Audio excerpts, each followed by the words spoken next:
Assalomu alaykum aziz dindoshlar. Kirib kelayotgan Ramazon hayiti muborak bo'lsin. 2026-yil Ramazon hayiti Zamin.uz ma'lumot berishiga qaraganda Ramazon hayiti sanasi bo'yicha muhim ma'lumot aytildi.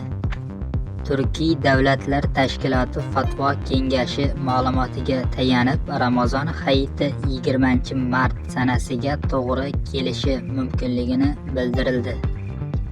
Qayd etish joizki, O'zbekiston musulmonlar idorasi ham mazkur kengash a'zolaridan biri hisoblanadi.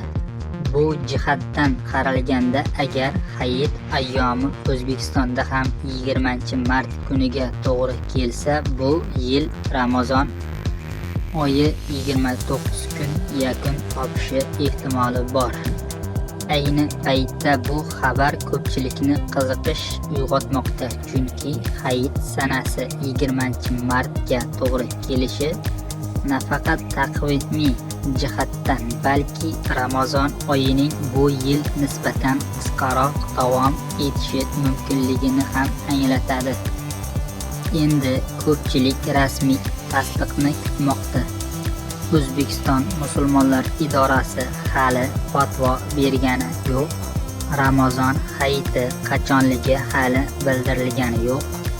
Ramazon hayiti e'lon qilinsa, birinchi bizning kanalda eshitib, yangiliklardan boxabar bo'lishingiz mumkin. Aziz dindoshlar, videomiz keng tarqalishi uchun kanalimizga obuna bo'lib, like tugmachasini bosib qo'yishni ham unutmang.